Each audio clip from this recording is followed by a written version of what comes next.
Hey there, listeners. It's Greg Dalmage back on the mic once again. I hope it's been a good couple weeks for you, because it's been busy for us, because, well, you know why. You've watched things. You know that E3 happened. But in the meantime, we did still manage to squeak out a few non-E3 related things, so let's get into that before the podcast fires up. Over in the features department, we've been brewing up a big feature in honor of Father's Day, so we've got the 30 best RPG dads. You've got people like Barrett Wallace, or Zaj, or even Pancras from Dragon Quest V, Nessa's dad from Earthbound, and a whole list of a bunch of others. So you can see some of these wholesome or unwholesome fellas and how they've contributed to the lives of the players in the game. Over in the reviews department, we had a few things hit the page before E3 went live, so let's check those out.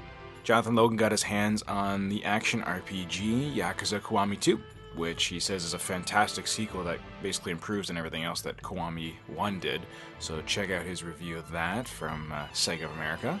Zach Wilkerson got into Compile Heart's latest traditional RPG, Dragonstar Varnir, which is a really lovely looking game, and let's see if it has the gameplay and story to back it all up. Derek Kingsbergen once again graces our pages by diving back into the latest Atelier offering, Atelier Lulua, the Scion of Ireland. Largely he's positive enough on the game. While it doesn't seem to do anything inherently bad, it's also not really shaking up the classic system. So go have a read about what he had to say about Gust's latest traditional RPG. And finally, what update wouldn't be complete without yet another soundtrack review from our beloved Patrick Gann. Patrick has been continuing his exploration of the Psychedelica kind of series soundtracks, so Psychedelica of the Ashen Hawk theme songs and soundtrack were covered by him. And yeah, this game has some really neat, rich music, so by all means go check out what he had to say and check out the soundtracks for yourself. Like I said at the beginning, E3 just happened, so we've got ongoing coverage of E3 2019. You can check out our previews, whatever interviews, news, anything that we kind of gleaned from the show and the presentations. RPGFan has been covering everything RPG related, so check out the website for more on that. And that aside, let's get into episode 166, where everyone that was at E3 2019 got in a big room, huddled around the mic, and got to share their enthusiasm and excitement for what went down over in LA.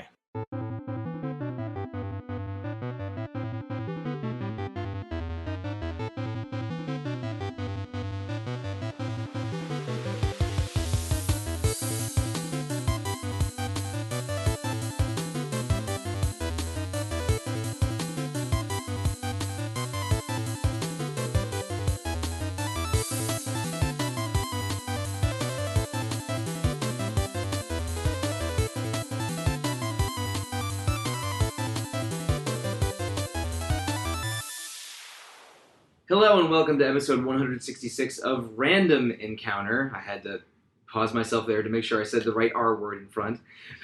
RPGFan's flagship podcast. My name is Mike Sollosi, and we are recording from an undisclosed location in downtown Los Angeles, hours after the close of E3 2019.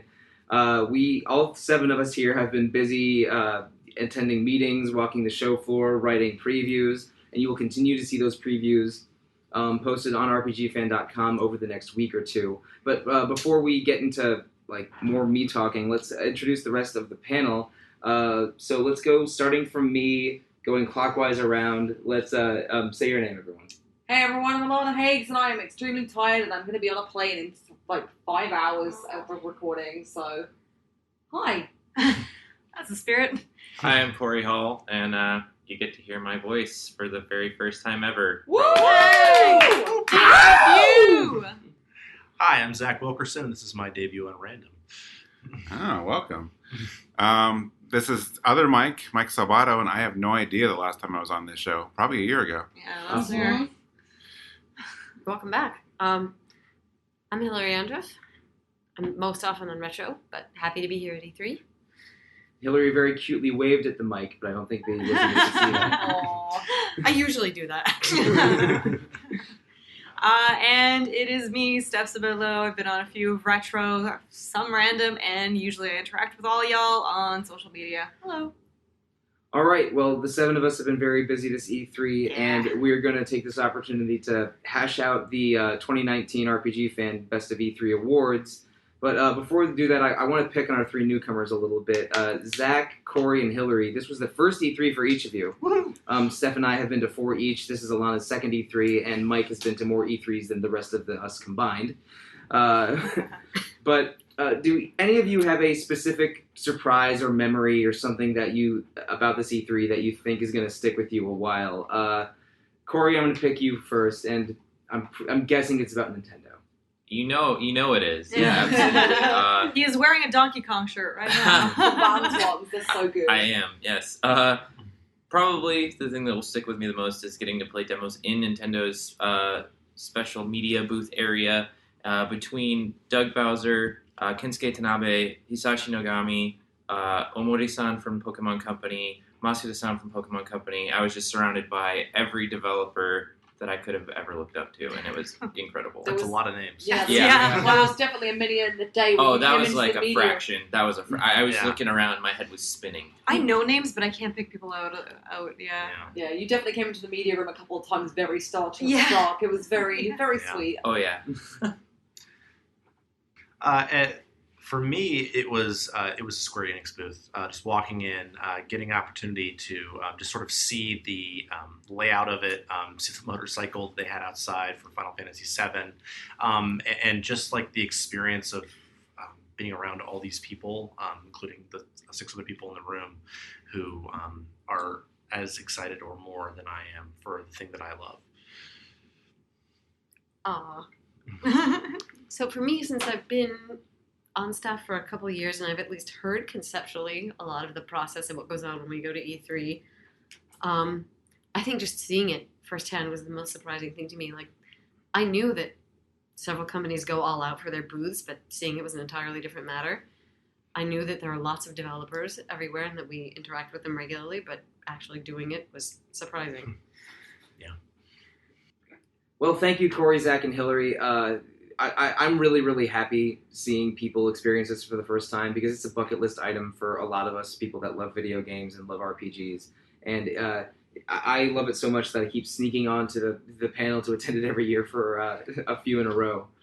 But so I'm glad that all three of you seem to have a very nice first E3 that did not involve, trips to the emergency room or other complications. As a side note, 2019 has probably been one of the. I think we've all agreed that it's been one of the best E3s of recent memory, both personally and kind of the content involved. So I'm sure we'll dive into the specifics, but yeah, it's just been a blast, really, having all these new people around and just spending time with y'all, as always. Yeah, you picked a really good one to be your first, because this is, of the 4 I've been to, I think this might be my favorite overall. And one reason I think it has been my favorite overall is related to our first award that we're going to discuss today.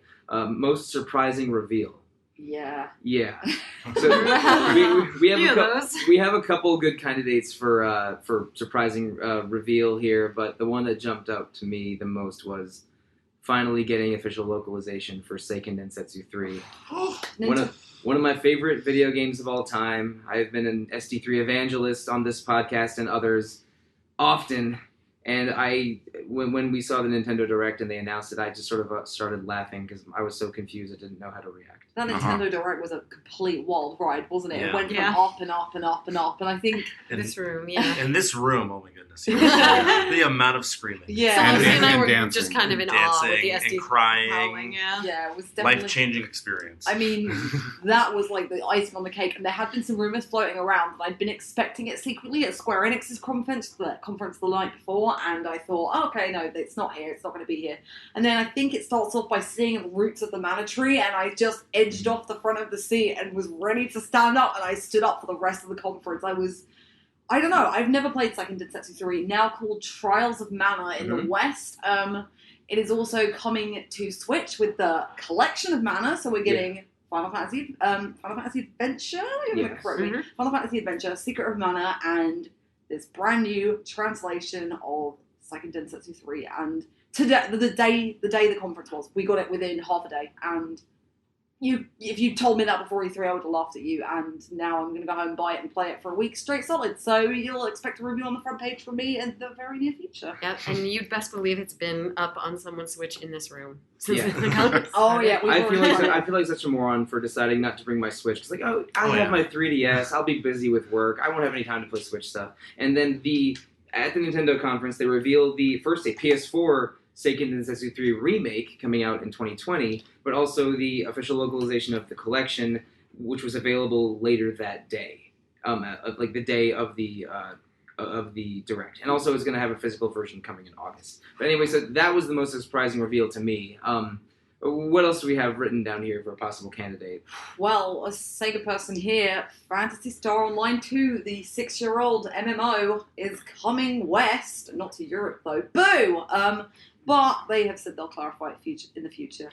Who expected this? Like, In the Microsoft showcase. yeah, exactly. I mean, I understand the partnership because the Phantasy Star ports have come to GameCube, and I think Xbox Live, like Sega have brought a lot of their Dreamcast stuff to Xbox previously. And it's a 6-year-old game. Exactly. But, I don't know, like, it's not Phantasy Star Original, but Phantasy Star Online is kind of unique, and it's got a bit of a special place in my heart, along with a load of other Dreamcast games.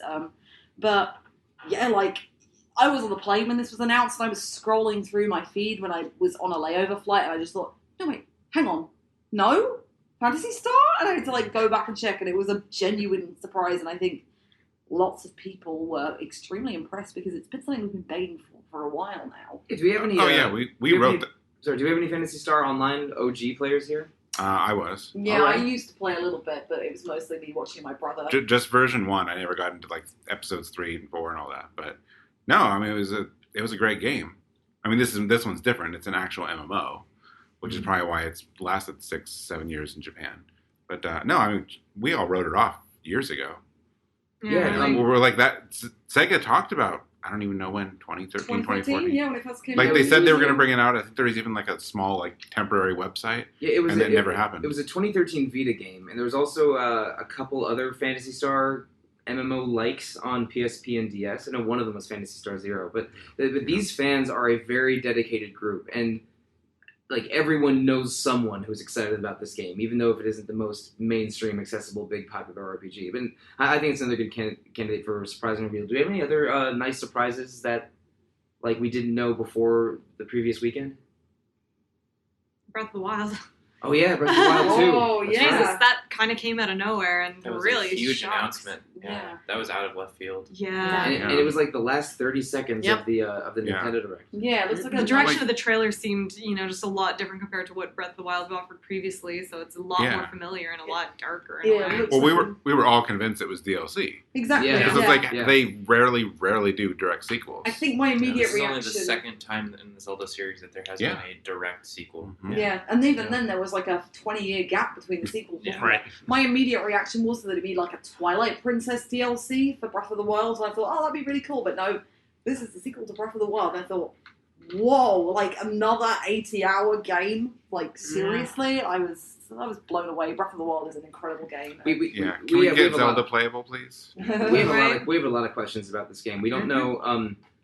We don't know how much of the world map they're going to reutilize. We don't know any. We don't even have a real title for it. It might not be Breath of the Wild 2. I doubt it. Yeah, it'll be. I think it'll be some fancy subtitle. That's those not the rules. But it's exciting, and I mean, again, that Nintendo Direct really hit us hard. I'm trying to think of other big surprises. DLC for Smash. Oh, Yeah. yeah. So we talked about this in the room when they revealed that it was going to be the hero from Dragon Quest XI. We're like, okay, we sort of saw that coming, but then the costumes and skins No, for... I Was it remember. costumes? Wait, why is he called a hero, not the Luminary? Yeah, I Yeah, forget yeah. who it was. I think it was you or me, Alana. We said, why is it the hero and not the Luminary? And then we saw the heroes from Dragon Quest 3, 4, and 8 all appear. And then the room went insane. yeah, we were pretty excited by that. Yeah, Or at definitely. least I was. Nice surprise. yeah. It's been rumored for a few weeks, but it was really nice to see the combination of heroes and all the color variants for each hero. Oh, yeah. They have one of their original. So there's 8 costumes. 4 of them are 3, 4, 8, and 11. But then their ultimate costume matches another Dragon Quest hero's color scheme. So that's really cool. Oh, I didn't see that. That's cool. Yeah. Looks like the final Smash is every hero from a Dragon Quest game, and I am so excited. Yeah. Now I can summon all the Mega Men or all the Dragon Quest heroes. Whenever I And want. a good chunk of the Xenoblade cast as well, because you get Yeah. Fiora, Ricky, Melia, and Dunban. Yeah. It's a good one. One quick mention for Tales of Arise, which even though leaked before the conference, Yeah. that looks like a really interesting direction to take that series. But it's the first new main Tales game we're having in, it'll be 3 years since Berseria hit Japan, so it looks really different to any other game in the series. It looks like they're going for a more mature, realistic art style. The combat looks a lot more free. It's way more Nier Automata kind of free action than the kind of stage-based action combat of the other games, but we don't know a lot about it yet. The backgrounds and environments looked incredible. Way Yes, better than yes. anything else I've seen in the series for a while. Yeah. I'm really digging the design of the 2 main characters, and I'm stoked. I mean, as one of the resident Tales fans on the site, I am there day one, sitting in front of the PS4, and yeah, I just can't wait. It's been 3 years since a new Tales game. Tales of Vesperia came out this year, remastered, and I loved it, so I always want more Tales, basically, so I'm here. I was also surprised that was during the Microsoft press conference. That's not the first. That would not be my first guess of where we would see that. Yeah. But it didn't. It wasn't really present at the Namco booth at all. Namco showed a lot of Dragon Ball Z Kakarot, which is an RPG, surprisingly, Yeah. and also Code Vein, which Yeah. was basically what they were showing at Namco. Oh, and in terms of surprises, let's not forget Oh, right. FF8. Yeah, Yes. that's right. Yeah. For a few years now, people are like, why are there these nice remasters of Final Fantasy VII and Final Fantasy IX on PC and PS4, but not 8? And the reason is they were just waiting to give this beautiful remaster. Yeah, if you look at some of the side-by-sides of the original and the remaster, Oh, it yeah. looks Ooh, incredible. they put They've done a lot so of much work. into it. They Yeah. basically remade the 3D stuff. Yeah. They have noses, everybody. You can see Yeah. Irvine's nose. Squall is actually the most handsome one there. That meme that's been going around for years is now redundant. Yeah. Sorry. I'm almost a little sad about that. Just a little. First, I saw it on Twitter within like half an hour of that reveal. So it was great. Yeah. Those are all nice surprises, but I think, this is extreme bias here, but I think that Trials of Man is number one. Absolutely. We've been begging it for Yeah. ages. It's 25 years old almost. Those of us who know it's good know it for the wrong reasons, you know. It's So we one finally get to actually throw money at it. it's one of those 3 games that we thought would never get localized. Yep. So Doug Bowser's doing Mother right 3 by when? us. yeah, well, Yeah. we got one down. Yeah. So yeah, Mother 3, we got to go back on that, I guess. Well, maybe if Hero Land sells really well, Yeah. they'll be like, oh, people want this kind of game. Yeah, I'm kidding, right? They really have to do market research to know if people want Mother 3 or not. Right. Yeah, right. Well, that's true. That's true. The best kept secret in gaming. All right, so I think that we have Trials of Mana as our most surprising reveal, and for a runner-up, probably Phantasy Star, right? Phantasy Star 2. Just nobody expected that at all, I think. Out of Yeah. everything. We wanted a Tales sequel, we wanted this, we were expecting it, but Fantasy Star Online 2, 6 years old? Hey, I'm coming out. Yeah, no one. All right, so I think that's our 2. Trials of Mana and the Collection of Mana being localized, and the Trials of Mana remake in 2020. I don't know if we glossed over that a little bit. And Phantasy Star Online 2 as the runner-up. So the next category for E3 29 awards is Best JRPG. And What Yeah. a stacked year. Yeah. I think we said this last year, but this year's ridiculous as well. yeah, there's several good candidates here, but I mean, come on. Yeah. We know what we all wanted and saw. Final Fantasy VII Remake actually delivered. Oh. Yeah. Spades. I've been a bit of a skeptic for a while. I played the demo as a recording on the same day. I was blown away. It is absolutely incredible. From the hair detail, the graphics, the music.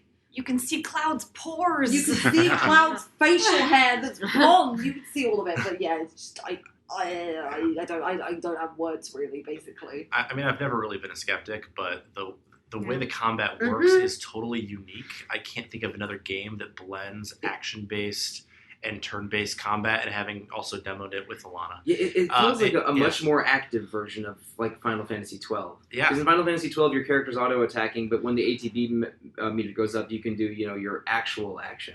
But for this, while the ATB meter builds, you are active as hell. You are running and dodging and blocking and doing regular combo attacks and stunning enemies. And while watching your character's ATBs, so you can have them, cast their spells or do their specials. And now Braver is a regular ability and not a limit, but Cross Slash is Cloud's starting limit break. And I don't know how I feel about that, but the demo felt amazing. It was really impressive. And outside the demo, we've gotten a longer trailer on Monday evening, I think. Yeah, correct. Sounds right. Yes. Yeah, on Monday evening, right before E3 began, and we saw Cloud, Barrett, and Tifa in action. Yay! Plus Biggs, Wedge, and Jesse. Pleated skirts. And Tifa has a slight redesign with a pleated skirt and a black halter top and suspenders and a white top over that, and she looks great. Oh, and stockings. Yeah, amazing. Yeah. It's everything. It's not even my favorite Final Fantasy, but now me and my friends, it's how we bonded. So we're already planning to take the week off of work. It's out on March 20th, 2020 at the moment. So we're not going to be at work that week, and we're going to be drinking wine and playing Final Fantasy 7. That was March 30th. It was 3/30. Maybe. It's definitely out. I thought at it was some the point in 3rd. March. I think it's 3-3. Yeah, 3/3. Okay, all right. Yeah. See, we're all wrong. Right, March okay. 3rd, March 3rd, 2020. Oh, well, there you go then. It's because Animal Crossing's out on 20th of March, everyone, and that's when I'm leaving RPGFan. That's when I will cease to exist as a Yeah. human. I think we didn't. Well, maybe someone's talked about it. I know we haven't as a group yet. I think the craziest thing about that game is that until 2 days ago, we figured it's still years away. I never expect it to be playable here. Yeah, the last we heard of it was whatever the Sony Directs are called. I can't remember. State of Play. Thank you very much. Yeah. We saw a brief trailer, and they're more to come in June. And I was thinking, it'll just be another trailer. No, it took up a huge chunk of the whole and was playable, and it's coming out. And you had to fight hard to get one of those demo passes. You really did. It was probably the hottest ticket at E3, other than the very, very limited behind closed doors Cyberpunk 2077. And the Nintendo booth. And Nintendo had the busiest booth overall, probably. Correct. I mean, Alana and I got there right as it started, and we got a ticket pretty quickly, actually. Yeah, it's funny. We talked a little bit about predictions for the remake on a previous episode of Random. I don't think we ever would have predicted the direction they took the battle system in. Yeah. We just discussed how people would probably be irritated if it was too active or too passive, and wow, they came up with something really interesting. Yeah, they tiptoed on that fine line and found it. You probably just, I expected Kingdom Hearts, basically. Yeah.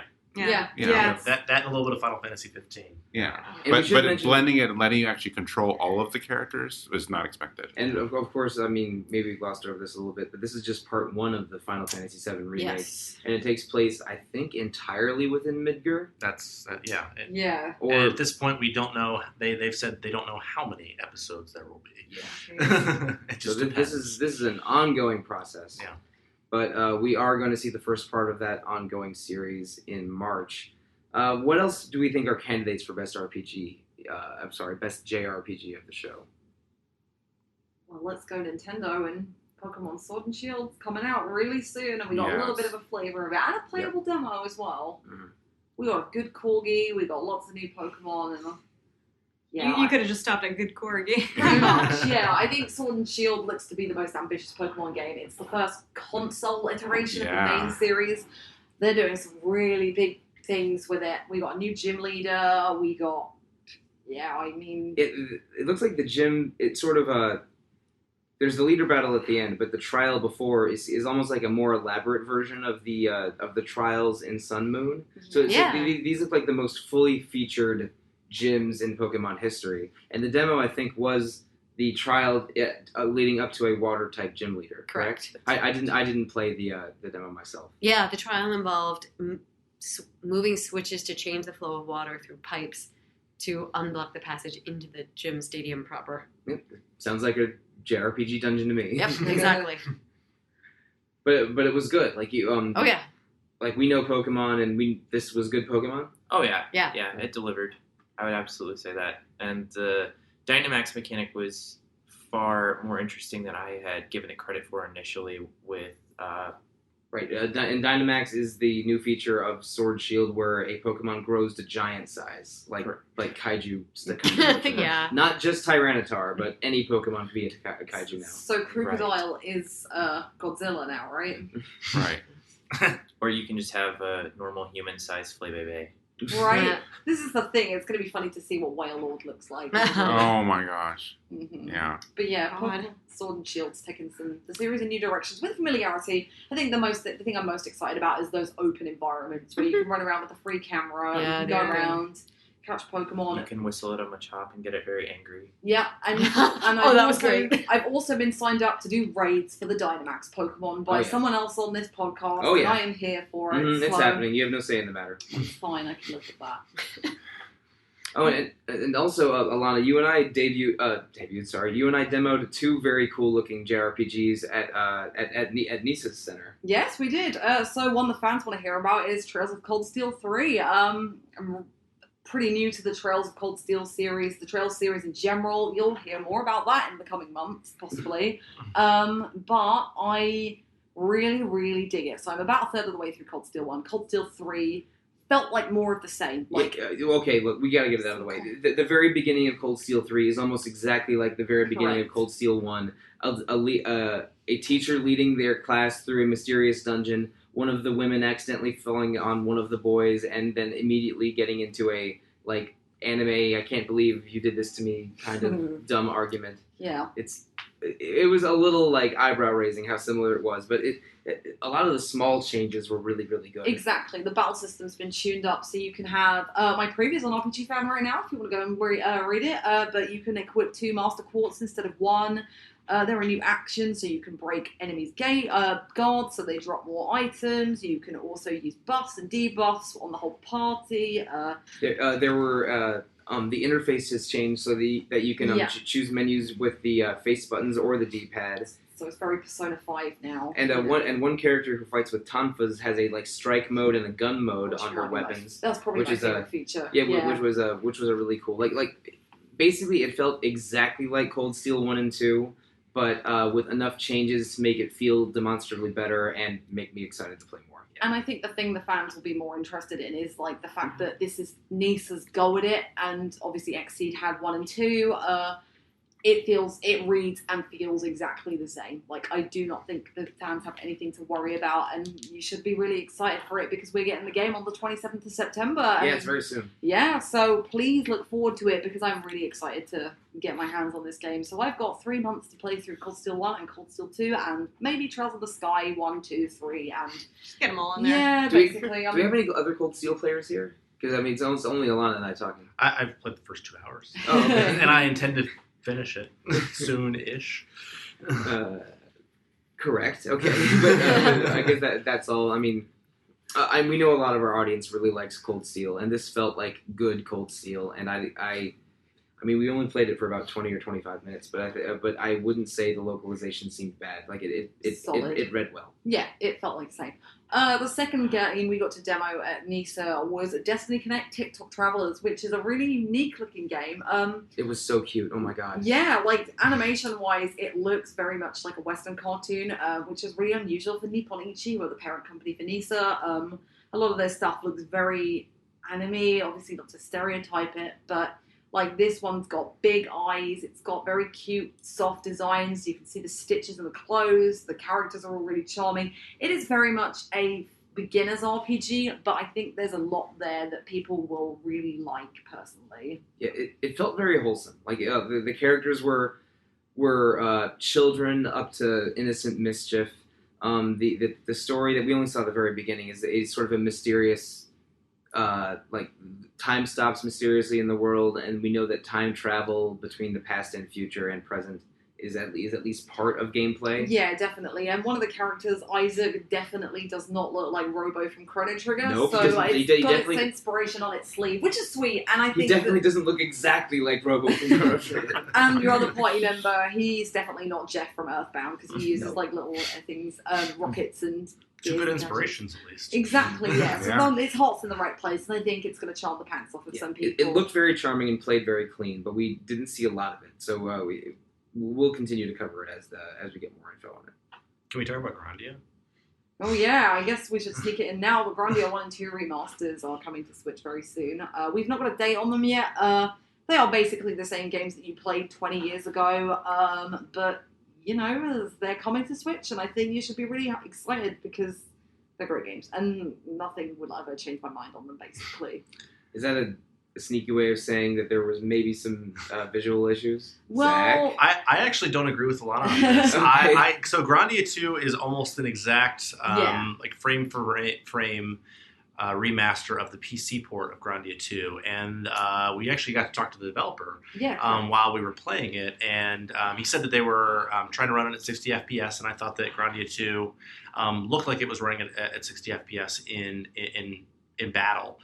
And I thought that it looked really incredible and worked really well. Grandia 1 has a little bit more of a facelift, where it certainly looks... how did you describe it earlier, Alana? Gosh, so Grandia 1 to me looks a little bit balloon, so they seem Balloon. Yeah, so the sprites are... They Like don't balloon look animal versions of the spritey. original sprites? No. Kind of. That's a good way of putting it, but I don't know. They just look too smooth. There's nothing... I thought it looked really colorful and really clean and Yeah, really the expressive colours- personally. The colours pop, absolutely, and I think in handheld mode it's not as noticeable, but when you play it on the big screen there's some kind of sheen to it. It's like they've put an overlay over it, and it just doesn't look 100%, but play it handheld and it's still the same game, you know, it's just, I will see what happens. Like, they might tidy up a bit more. I really like the look of it personally, and you know what? It's Grandia in 16:9 in my hand on a Switch. I'm gonna play. You don't have to pinch the Vita screen enough. Yeah. No. And maximize you the can thing. actually like change the camera angle with the right joystick, which is like a godsend because I can't stand changing. Navigating in angles the with- original, some spaces in the original Grandia Yeah. is messy to say the least. Yeah. Very much It so. will help navigation a lot. Okay. I personally was pretty impressed with it. Yeah, for Grandia it counts as a huge quality of life improvement to be able to navigate around those Yeah. camera I agree. angles. If listeners will probably take a hint, there's a lot of remakes and remasters this year that we're Yeah. really excited for, so yeah. Well, let's talk about something that isn't a remake or remaster. I mean, as a child of the 90s who would watch Dragon Ball Z immediately after elementary school, like, how's this new Kakarot RPG? Really surprisingly fun, actually. It's like very open worldy. It's not like an open world RPG, but the environments are very open, so you fly around as Goku on the Lucky Cloud that you Oh, are you have. talking about you're flying around on planes with occasional rocks that you can smash enemies into? You can smash enemies into rocks, but you can also smash the rocks down yourself. Mm. So, you know, it's really fun. Dragon Ball Z fans will absolutely adore it because it basically follows the story of Dragon Ball Z. I don't know to what extent how much because it's one of those shows that I watched when I was sick. So, yeah, I think people will have a lot of fun with it if you love the Dragon Ball series. But the fighting game, the battle sequences are really fun. They're like the fighting games, but with stats, and yeah, they just think people have a blast with it, really. Well, when you're done, I had one. All right, so do we have any other JRPGs we want to discuss before we move on? Why, yes. Did anyone play Dragon Quest Builders 2 besides me? Oh, I really wanted to, but I've been busy this week, so I'm excited to hear your thoughts though because I've never played Builders. Okay. It's good. I love the logo, how they replaced the sword in Quest with a hammer. That's very cute. That's a great thing I change. noticed most in the Nintendo Direct was the fact that you can build slime towers and then you can change the color schemes Right. of them. They aren't just red, green, blue slime Yeah. towers. You can get some weird magenta slimes in there. I mean, by the time this podcast goes up, I'll have written an impressions piece, but it's really just it's a really highly refined version of the first game. The controls are better, the environments are bigger. Thank goodness they changed the controls because so much of that first game you used X or whatever for everything. That was confirmed. It was open the menu. It did not work well at all. So they made the controls a lot better. It's easier to use. You get a glove now to move things around, so you don't actually have to destroy a thing just to move it from here to here. So that's nice. And it has online co-op, so that's awesome too. We're all going to have to build something together. Please. Yeah. I mean, I'm still waiting for some of you to join my Stardew farm. I built a cabin like 6 months ago. It's sitting right there. But, you know, no pressure. I have excuses, but this is not the time for them.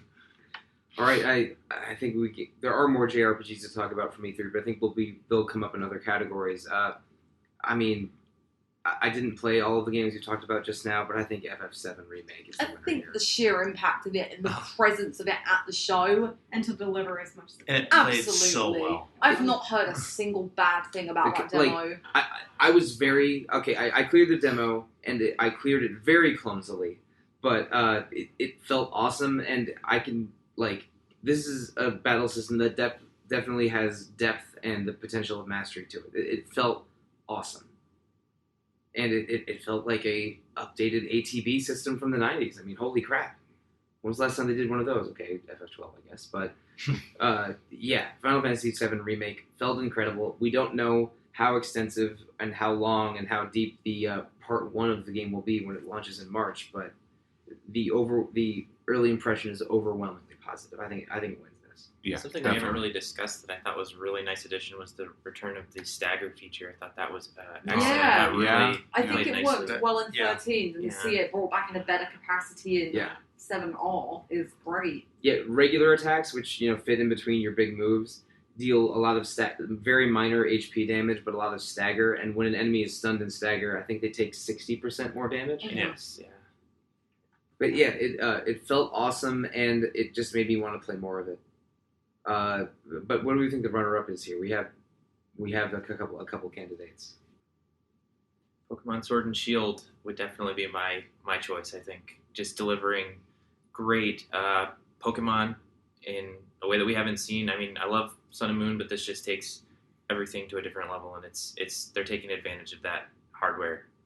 The Switch is just taking it to new places. It's going to be a big game at the end of the year, I think, and I'm excited to dive into another Pokemon region and just have a ton of fun. Like, those new additions are great, and I think they're improving every Who single time. doesn't want to pet the Yamper? I want to pet the giant Yamper. My little hand will probably only touch its Achilles heel, and it'll still give me a big kiss, and I'll love it. Yeah, we've been going crazy over various new Pokemon. I mean, if you combine the popularity of Pokemon as a franchise with the popularity and enthusiasm and thirst for more Switch games, this is going to be one of the biggest releases in Nintendo history, I think. This is going to be enormous. I agree. So I think we're settled. Final Fantasy VII Remake is the best JRPG of our E3 2019 awards, with the runner-up Pokemon Sword version, Shield version. But let's go to the other side of the world. We have best Western RPG or best CRPG. Now, only one person in this room got to see it because CD Projekt Red is very exclusive with their appointments. But Zach, tell us about Cyberpunk 2077. I honestly don't know where to start. I mean, so I got to watch a live demo of Cyberpunk 2077, and I mean, there is so much happening on the screen and in the world at a given moment. It's actually kind of staggering. So as I was watching the live demo, and I'm not the sort of person who does this, but my jaw dropped 6 times. There are so many different ways to approach gameplay in Cyberpunk. The look of it is incredible. The detail of the world is just unbelievable. When it comes out in April, I think that it's going to turn people on their heads. It's an unbelievable start. I got to see, a lot of conversations where you have a lot of different choices, and it impacts different choices that sort of come later in the story. And then I went through a gameplay segment where they actually showed us how you could approach it different ways based on the build that you have. So one was a stealth build, and so they showed us, okay, if you have a stealth build, this is how you will go through this area. And then they was like, okay, so if you have an intelligence build, this is how you will hack different things and go through this area. If you have an attack build, this is how you can sort of power your way through it. So it looks like the shooting mechanics are excellent. The melee mechanics are excellent. The stealth mechanics are excellent. I was absolutely blown away by Cyberpunk. Okay, now I'm a little confused, Zach, because you gave us a very nice detailed rundown of what you saw, but nowhere did you say the words Keanu or Reeves. Oh, no!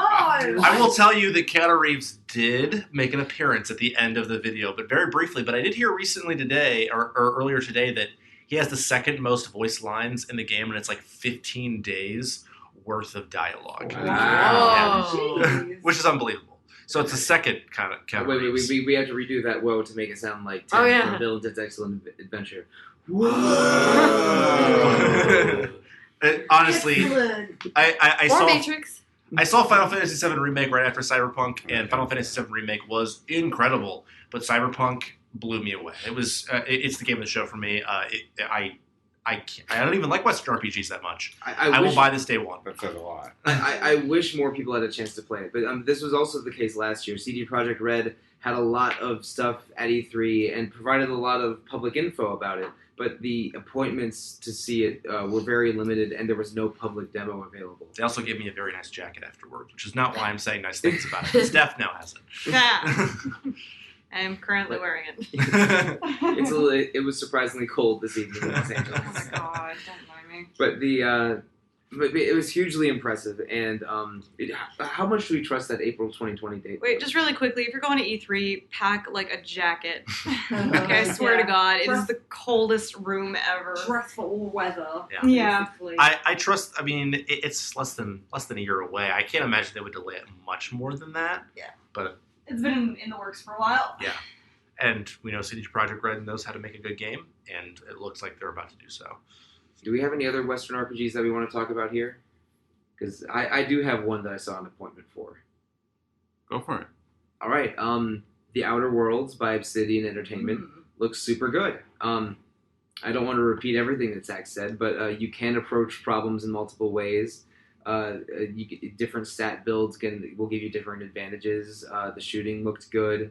The dialogue was good. This is the same team that did Fallout New Vegas and Pillars of Eternity. So these people can design good quests and write good RPG dialogue. And I felt that watching the demo that they played for us. But what intrigued me, I guess, the most was the setting. It was a decidedly not Earth setting. It was a too far away. There's a handful of planets, sort of on the very outer reaches of human civilization that's gotten very advanced in space travel. But these remote colonies don't really have a working government. They were founded by a series of corporations working together. So there's a corporate council that runs everything. And one of the planets you visit is sort of been abandoned by all the corporations except one that runs everything there. And so it's heavily polluted and only half terraformed. And is run by sort of gangsters, and then you have the more sort of rigidly ruled planet that's run by the corporate council itself. So it's a cool setting with good dialogue, but does not seem nearly to be the technological tour de force that Cyberpunk 2077 is. Not much And is. the one thing that maybe amused me the most of the demo is that there's a build that you can do if you have a very low intelligence stat. Then you can respond to some answers with a dumb option, which will give you mixed results of success, but are almost always the most hilarious dialogue choice. So I'm tempted to jump into this thing with keep trying to do a low intelligence build the whole time. Well, I think Obsidian in particular are known because their writing is always stellar and top notch. So it's good to hear that things looking pretty tied together. They've had some instances where they've written some really amazing games, but they've just not technically they've not been quite as comprehensive. And I think everything I've seen or heard about the Outer Worlds feels a little bit better. It feels like its own thing. So it's nice to see them branching out and doing something a little bit different. Yeah, it's not visually amazing, but you can feel the imagination and the writing is there. So I think this is going to be a good WRPG, and my impression is very positive, but my mind was not blown the way that people are, speaking about Cyberpunk 2077 with stars in their eyes. Do we have any other Western RPGs that we saw at the show? Our appointment with Daedalic had a couple interesting deliveries on strategy RPG sorts of games. So Yeah, absolutely. Yeah. I think there was a really great showing. Iron Defense was one that really struck a chord with Hilary. yeah, I learned it was Iron Danger. Iron Danger. I'm Yes. sorry. No, it's okay. Iron Defense. I don't know why I wrote that then. No worry. Iron Danger. Pokemon. Yeah, so it's an interesting title because it's set in a sort of fantasy meets steampunk sort of environment, which is neat. So you get the castles, you get a little bit of a medieval feel, but there are also robot enemies. And I learned that it's loosely based off of the Kalevala, which is really important Finnish work of literature, and a big inspiration for Tolkien's. But anyway, the game looks really nice, plays smoothly, and has an extremely interesting mechanic because the main character has time influencing powers, but they arranged it so that there's a grid of heartbeats at the bottom of the screen, and you can rewind and fast forward and plan your moves accordingly for your two characters. So it's kind of like a strategy with two characters you can use the time to either have them support each other or to do different things independently. And it's it almost made battles like a puzzle rather than just an outright combat. So you really had to plan your moves. But the great thing was if you die, you can always just rewind. You can go back up to 5 seconds and you have a great opportunity to just, test water, trial and error and find the best way around. Yeah, you've got to pay attention though, because your opportunity to change things disappears as you keep doing actions. And if you are not attempting anything, time kind of stops. So you do get that planning time, but you have a certain window. And it's a really good thing because they design those enemies to be really difficult. So they're expecting you to die a lot and then go back and fix it. Yeah, it was really interesting to see. And then the other one is a game where you can be Aratus, Lord of the Underworld. That game looked amazing. The character design was awesome. And I think that if you're a fan of Darkest Dungeon, you will really love. What was the name of the game? Yeah, I think it was called Eratus. Eratus. Yeah, and it's also the main character's name. Mm-hmm. That's correct. Yeah, and it was really fun, very heavy on strategy, and you would just build your army of the undead and climb out from the underworld. Yeah, it's a cute little kind of role reversal from your usual strategy RPG where you're playing a valiant hero. You are basically a powerful necromantic force, and you were contained at one point, and you're busting out from the underworld, and all of your units are undead, and they look amazing. The funniest thing was that to build your units, you actually have to collect body parts and brains and things, so you can upgrade your units as you're creating them. You need brains. Yeah, the brains are necessary because the developers couldn't stress enough that the undead are very stupid. So they definitely. So you have to send out ghouls to harvest brains, and then you can build more powerful undead units. Yeah. Exactly. Yeah. With said brains. Yeah, it almost sounds like an RTS game, where you're saying it. Like, but this is a turn-based strategy game. It is. Yeah. It is turn-based entirely. Yeah. Your units. You have 4 units, and they function in a line, and it's really cool because you do take turns, and there's each unit actually has a specific position on the other side that they can attack. So some of them can only attack the first position, some can attack second, third, based on the moves and abilities that they have. So they have certain range. Yeah. And a more recent development is they added a little extra layer of strategy to it because you have to combine your unit's powers with Eratus's powers, so he can sort of influence the battle too. He can buff. He can buff your units. team, or he can slam a fist down on the entire opposing team, whatever you need. He has some very powerful moves. All right, so Iron Danger and Eratus, these both sound interesting, and I think I need to check out some videos of them later because I don't even have a concept of what they look like. But do you think that they're gonna match Cyberpunk or Outer Worlds for enthusiasm on our list here? Oh no, I think they're much smaller productions. I don't think they're going to match those, but they're still very well done, worth checking out. Interesting, general jaw-dropping that Cyberpunk seems to be. Right. Where you could throw things in people's mouths after they come out of it. Yeah, basically. But we always want to talk about them because it's so hard though, because we never see it. But Trent was just as enthusiastic last year, and we just it won this category last year too. But I don't think we need to see a change at all. There's nothing that can knock this game off. Okay, so I think we have Cyberpunk 2077 as our best WRPG of E3 2019, and The Outer Worlds is the runner-up. So next, I guess our next sort of game category-based question is best action RPG of the show. And Corey, I want to pick on you a little bit because I think our first or second appointment that we had was over at Sega Atlas, and you played Judgment. Yeah. but by the Yakuza team there, and I didn't play it. I watched you play it, but and I know that the game is about a sort of a lawyer that doesn't play by the rules, but it also had some pretty impressive martial arts. So this is a kung fu lawyer who doesn't play by the rules? He is a kung fu lawyer who does not play by the rules. He's very gritty. He knows how to get down in a fight.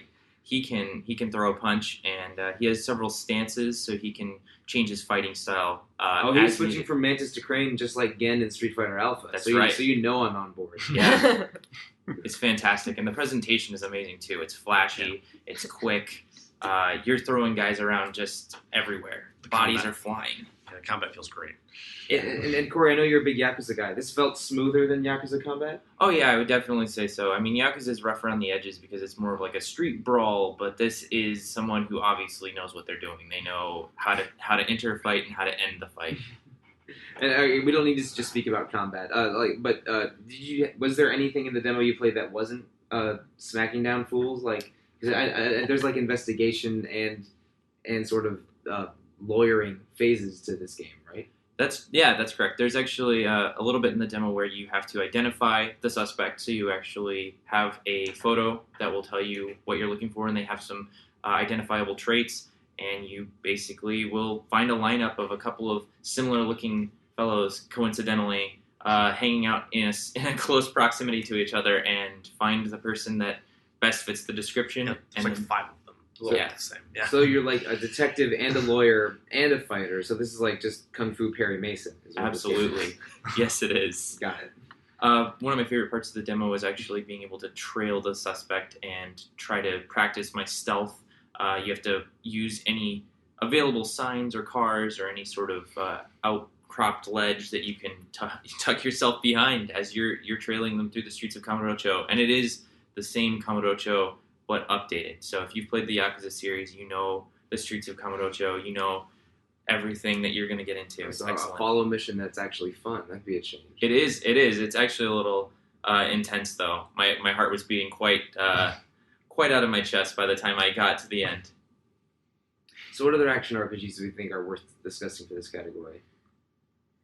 Well, I'm always happy for more Sakura, even though I know we gave it 2 awards last year. But it's there again. And it's gorgeous. Hopefully it comes out Gosh. this year. I know they've still been working on it this whole time. Yeah, at one point it did have a spring 2019 release date, but that got pushed back. We should probably point out as well, it got its first gameplay demo in the Treehouse at Nintendo, so you should probably look that up because it demonstrates perfectly the blend of action RPG and farming simulator that it is. Yeah. Like, you're a little god who is... Alana, you might be interested. They said when they were inspired by gameplay, they said Devil May Cry. Yeah, I mean, Whoa. Steph and I interviewed the 2 developers. There's only two people on this. This game was made by 2 people, and it looks stunning. And first of all, they were like super nice.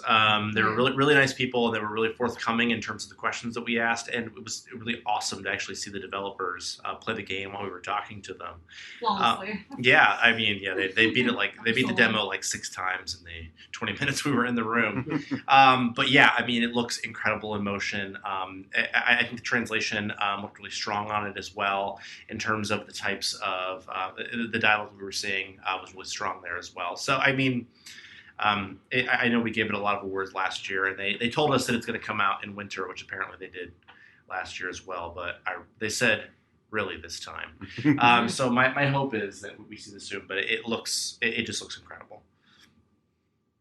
I mean, that's cool. I hope I'll finally be able to get to play it sometime. Because we were really impressed with it for I think E3 2017 and 2018. But I guess we're dancing around it a little bit. I mean, one of the longest lines of the entire E3 was the Link's Awakening remake on Switch at the Nintendo booth, and a couple of us played that.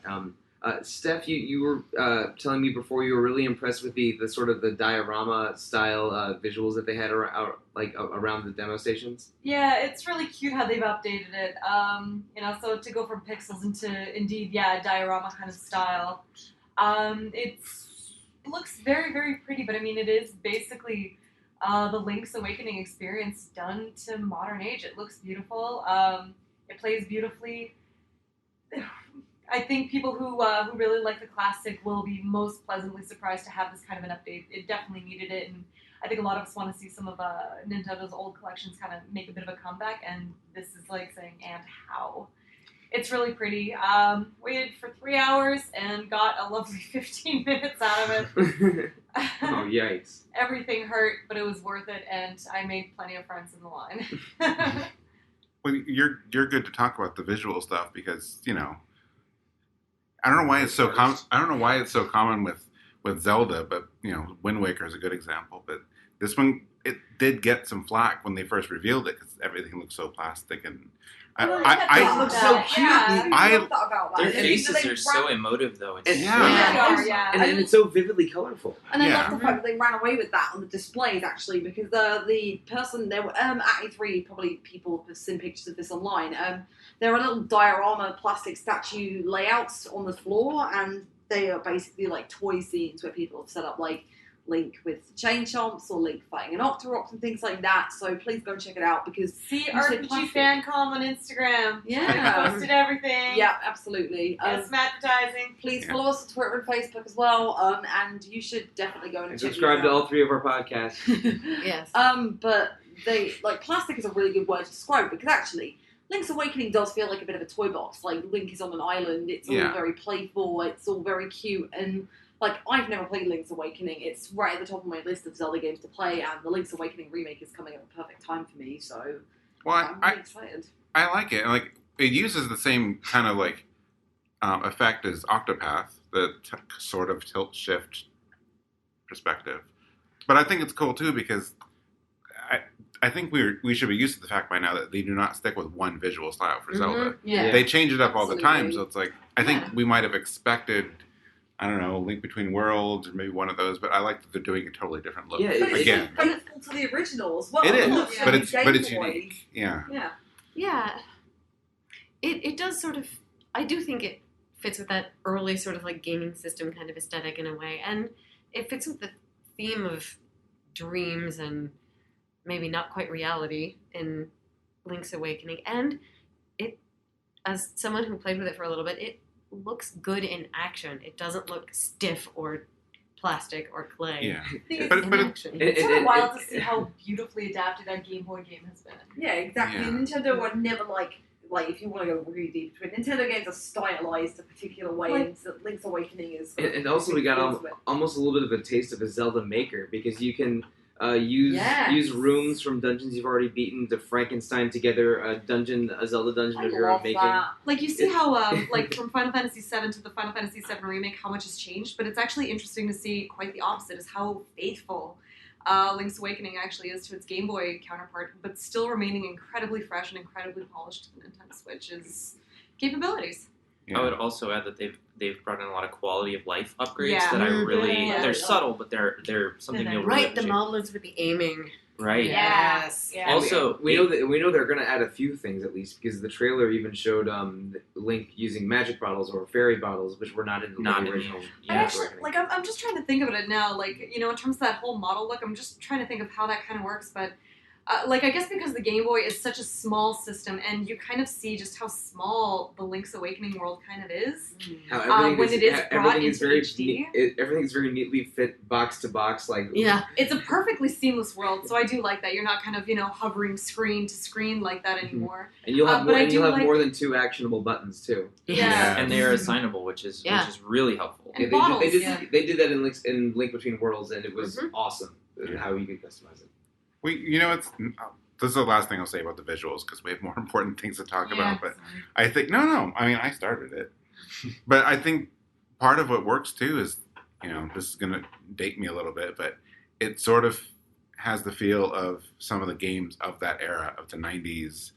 Like Earthbound's a good example. Mm-hmm. Like there were a lot of games back then, the Super Nintendo, maybe Donkey Kong Country. They had that kind of like That's rendered plastic Yeah. look. There were games with the clay artwork. I don't know. It like that actually makes it feel more like, hey, this is a 90s game. Yeah. Early 90s. Some of like the buzz on the street is like people want an Earthbound game that almost looks like this. I want that. Yeah. I would kill for that. Oh, yeah, that'd be great. Straight from Mike Salbato, this is the clay fighter of the Zelda series. But anyway, so there was a lot of enthusiasm around the Link's Awakening remake. Again, it was one of the biggest lines of the whole show. And poor Steph had to stand in it for 3+ hours. I got my keychain. There were a couple other cool action My RPGs bladder there. is destroyed. Oh yeah. Oh, God. I saw for the update. I saw a demo and trailer for a couple Idea Factory games. Arc of Alchemist looked really cute, and I was pretty impressed by it. And I've also played the demo of Super Neptunia RPG, which I was less impressed by. But Idea Factory has something like 5 or 6 games coming out in the next 12 months that they showed us, and most of them were action RPGs. But I don't know if I want to go into that much because I mean it really looks like it's Link's Awakening and Judgment here are the two that impressed us the most. And Corey, you're the only one that played both. Which one do you think wins? I absolutely have to give it to Link's Awakening. Absolutely. All right. Which says a lot, since we know you like Judgment. Yeah, you are the Judgment youngster is man. good. Well, I'm battling with my 2 children here, so Two very different children. yeah, you would say. absolutely.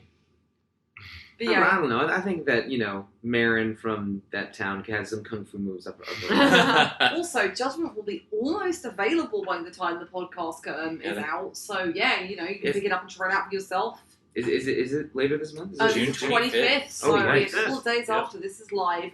So we are very excited to talk about it. We have someone Absolutely. reviewing it as well. Absolutely, so check it out. It looks Please check the front amazing. page when it's all done.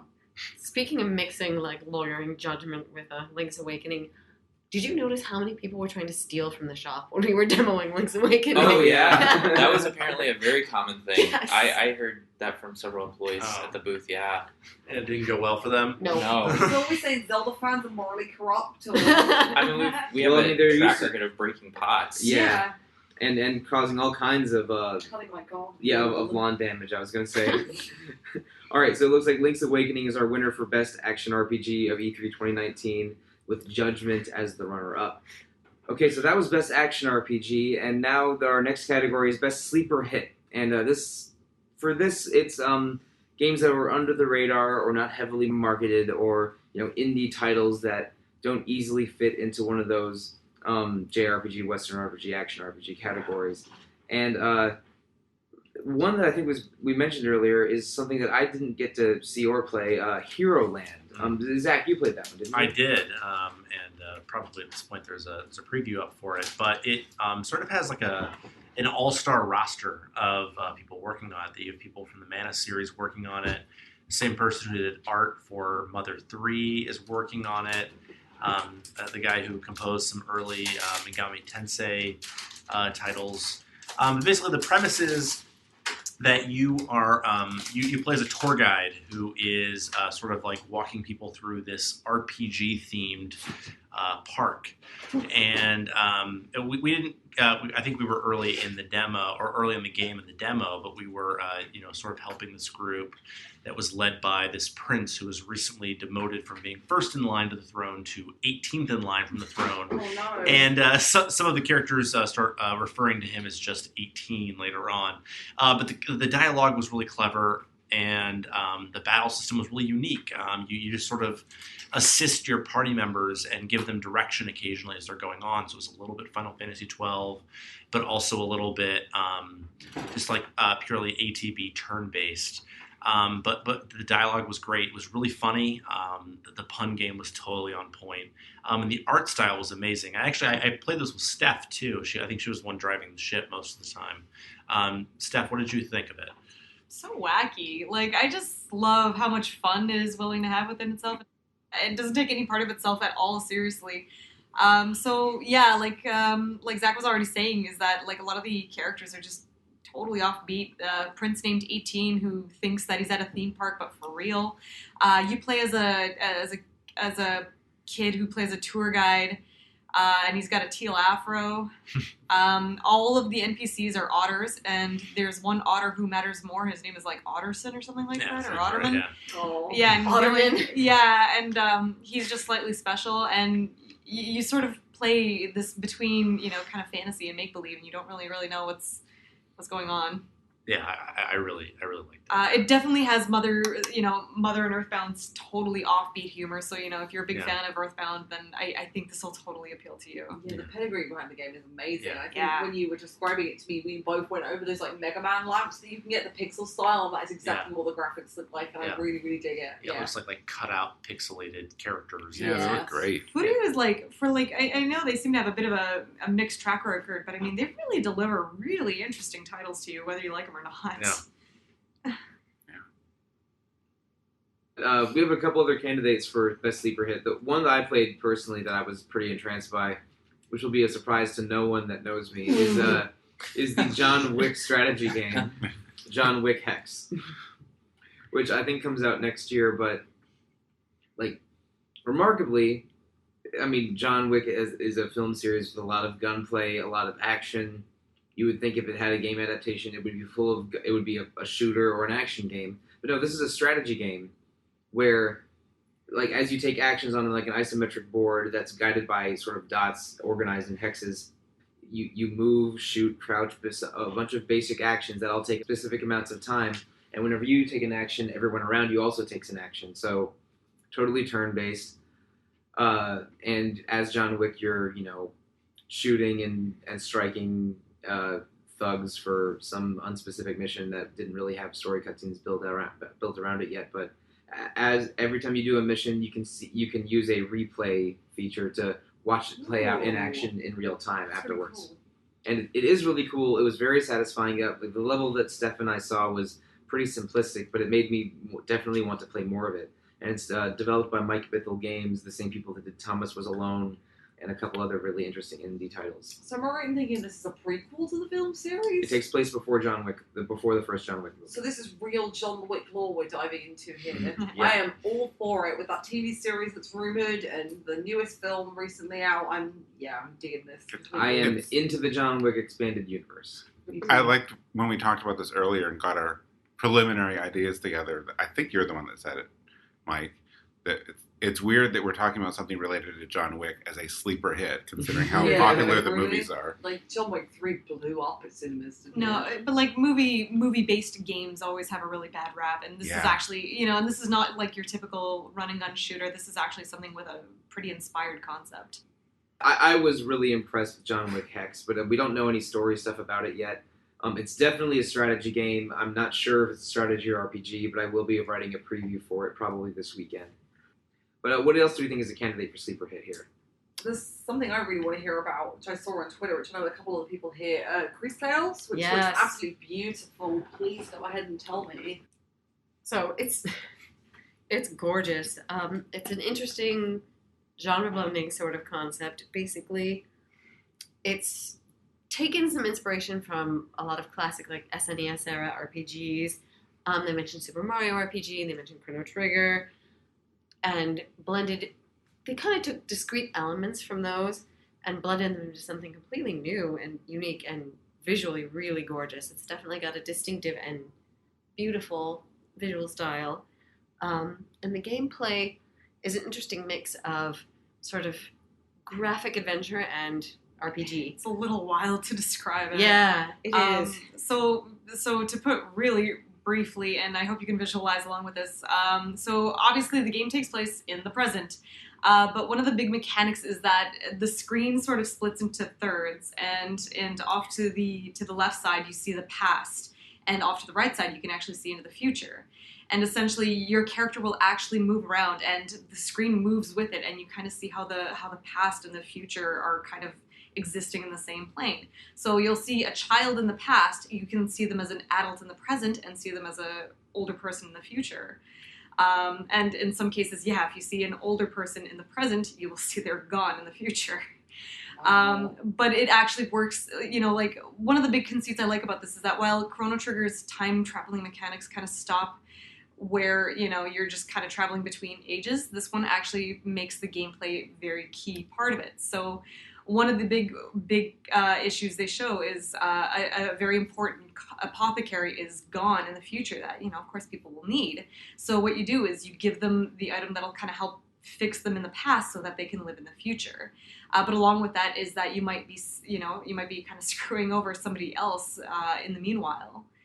Or, they said decisions were going to be a huge part of it because there are 2 buildings in the village that are going to be a problem in the future, and you only have enough resources to save one.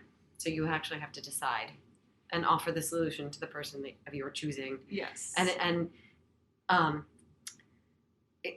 So that creates kind of an interesting story beat where there's this young lady, Christabel, who is learning to be a time mage and kind of learning that she has to make these decisions.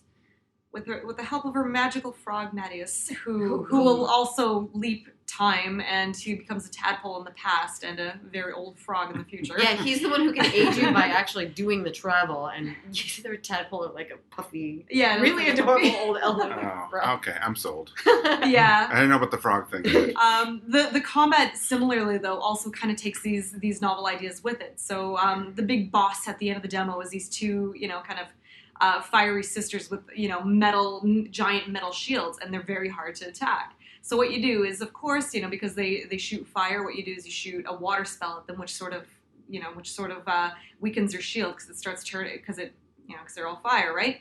But then what you do is Christabel, can kind of shoot her power to make them go into the future, so their shields completely rust, and you can finally attack them and deal critical damage. And depending on the allies that you have with you, you can combine time and like the elemental. Time and space, they said, I think. Yeah. Yeah. Like, it's absolutely crazy. So yeah, fans of Chrono Trigger, I mean, this is an absolute must because it really plays within its time and space concept. But also too, the visual style is a absolute perfect and gorgeous hybrid of like, sort of cutesy anime visuals and something you'd see out of a Disney movie. Yeah, they weren't. A lot of the team that made this is from Colombia, so there are some kind of Colombian influences and some Disney. Yeah. Just to sum things up, it was really interesting talking to them because they talked about really wanting to make a game that represented their culture, and they succeeded. Yeah.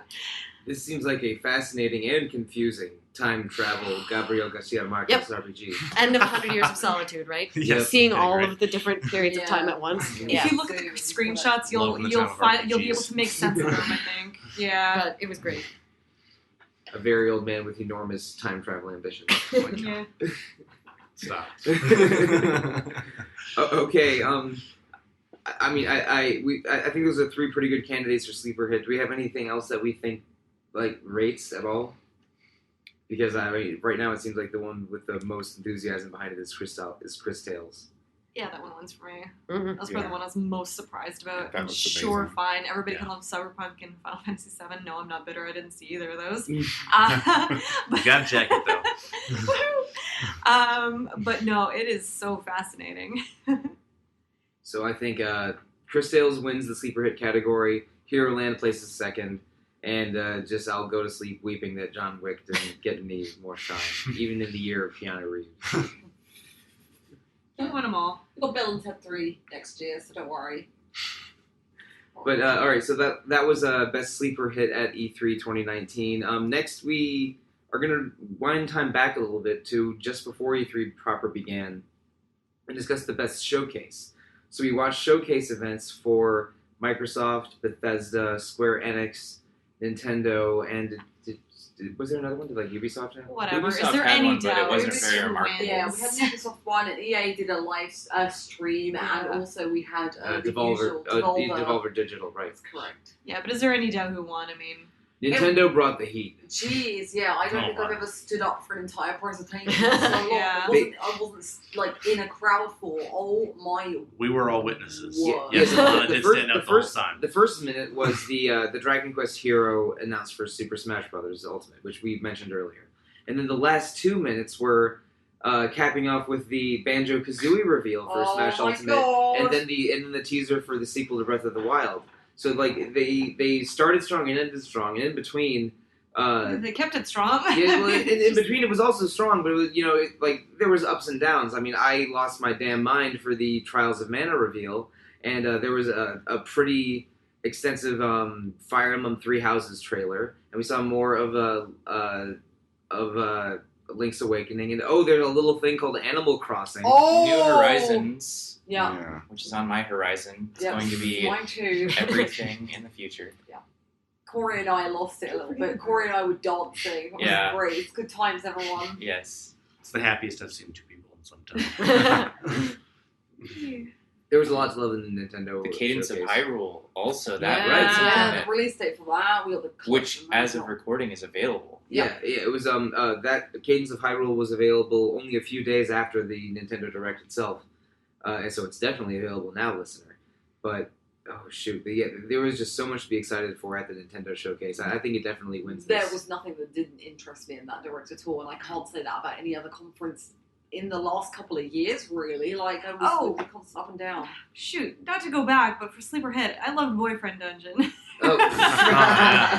It's like, just to quickly say, it's actually a pretty unique concept and surprisingly mature dating sim, where Have it's you like ever people are adults and you're not like trying to date high schoolers, which is like most of the dating Yeah. sims. Yeah. You ever been like playing an RPG and you have a nice sword, like a nice diamond sword or something you're getting sort of attached to, and then you just want to, take that sword home and show it a good Ice time. cream. I mean, I really like Kane's Lance, personally. Yeah. Yeah, this is a dungeon crawler game where you date your weapons outside of the dungeon. Yeah, and Steph and I demoed it, and the combat. So it's a dungeon crawler as well as being a dating sim, and when you're going through dungeons. First of all, the combat is really snappy and really intuitive, but it doesn't seem overly simple. But as you're dungeon crawling, you can actually take your weapons on dates while you're dungeon crawling. So we were going through It's so a romantic. mall, and we took our dagger, I believe, on a date to. She was a pretty dagger. Yeah, she was a pretty dagger. That sounds lovely. It actually was. Yeah. And then we took our dagger on a date to the arcade. And when you go on dates, I think there are a lot of choices in terms of the dialogue. When you're, either going on like an official date where we took, our sword out to the dance club, where it'll improve their stats. And how well you do on the date sort of improves your stats. But the choices, and the thing that was sort of amazing about it to me, was the dialogue choices actually seemed like actual dialogue choices that I might make while I'm on a date. Now, I'm not very good at dating, but... So the dialogue was maybe at an elevated level for your basic dating sim? Yeah, and again, you were dating, you were going on dates, and to be fair, the weapons are, they turn into humans when you go on dates with them. But they... Specifically, it is not humans turning into blades, it is blades turning into humans. But they are even animated like adults, and it was surprisingly mature, both in like sort of the way that it presented gender, and you're like dating, multiple different types of people, and I really You date male or female, it treats it all the same. It's right. really nice. I really was surprised. It was the first thing I demoed at E3, and for my first E3, I was like, whoa, it's a fun game. Maybe they should have made this whole game a showcase. Yeah. I enjoyed it. But do you think it rates above Chris Tales or Hero Land, though? I demoed Hero Land, and I liked Hero Land a little bit more, Okay. and I think Steph liked Chris Tales more. All right. Okay, so that was what was it called again? Boyfriend Dungeon. Oh, right. Okay, that was Boyfriend Dungeon. But we should go back to the showcase discussion now. I think we're unanimous in that Nintendo was the strongest showcase this year. Yeah. I mean, they won it before the last thing, and I liked about it, and obviously you guys know that I like Apple stuff, but Apple's pretty well known for the way they do their presentations, and a lot of times there's a lot of hype for like the last thing. They don't always do it. Certain things they save for the end, and people wait for like it literally comes up on the screen and says one more thing.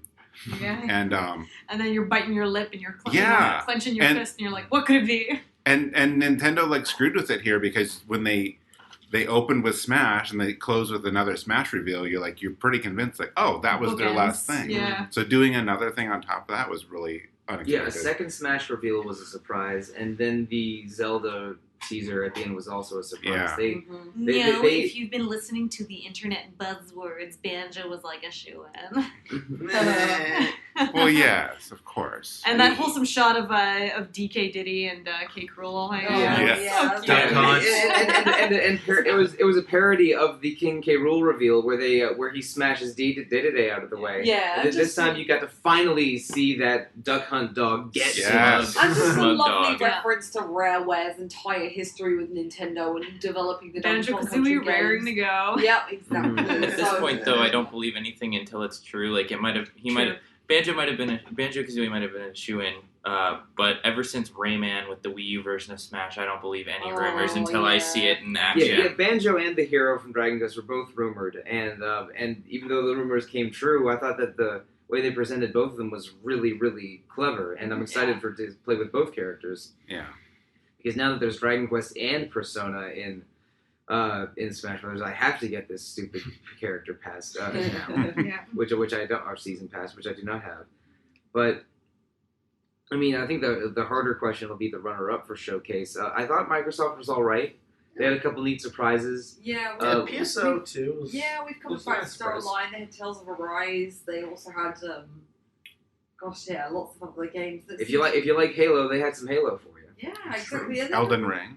Elden Ring Right. as well, which Wow. is the FromSoft George R. R. Martin. It's hard to get excited about a CG trailer, and I'm glad people Yeah. seem to react in suit to that. I am 'cause- curious about it though because they've advertised it. There was an interview, I can't remember what publication it was, but then Hideki Miyazaki said that it was more action RPG than Dark Souls. So I'm wondering how close to the kind of, I don't know.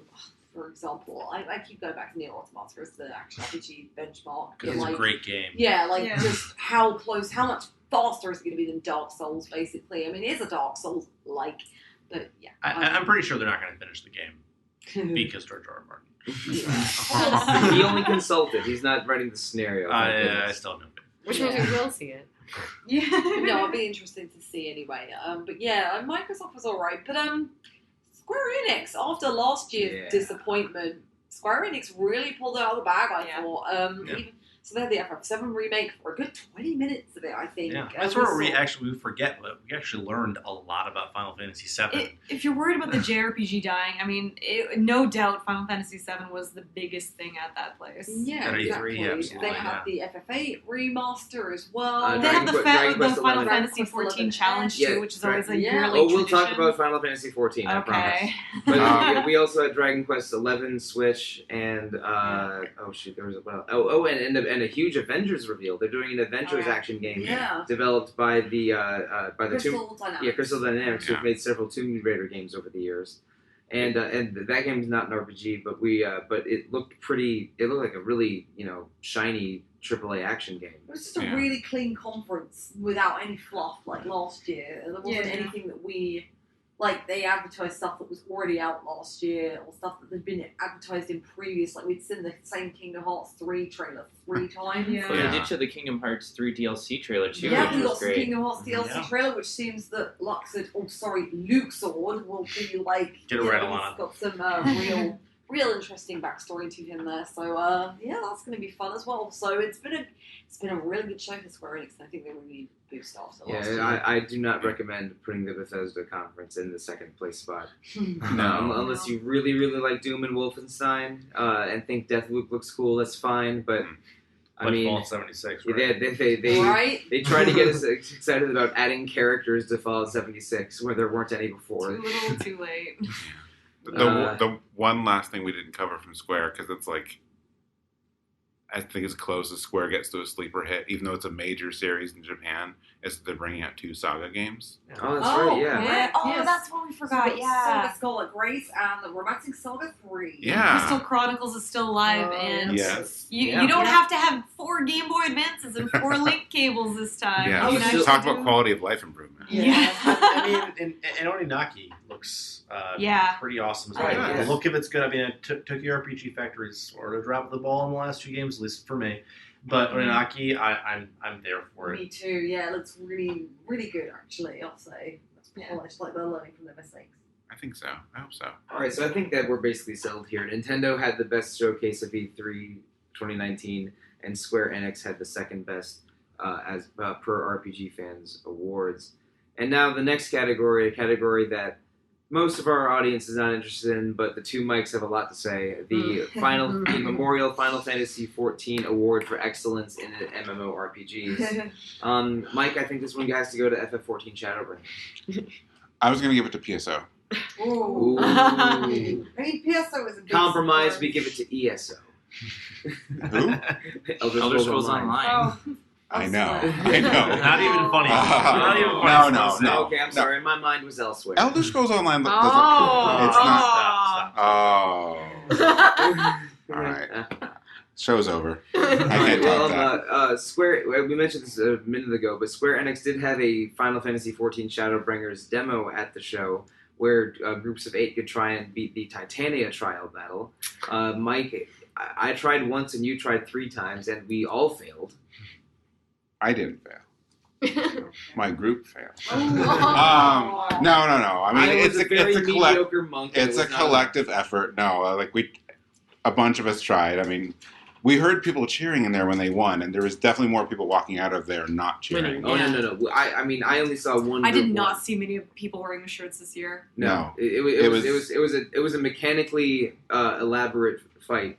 Allegedly, they were just giving out the shirts at the end because they had so many extras. Oh yeah. I mean, now I know where I should have been at the end of the day. Yeah. any hardcore raider listening to this, Scott is going to listen to this, and you will disagree with me, but I've at least played up to where 14 is now currently.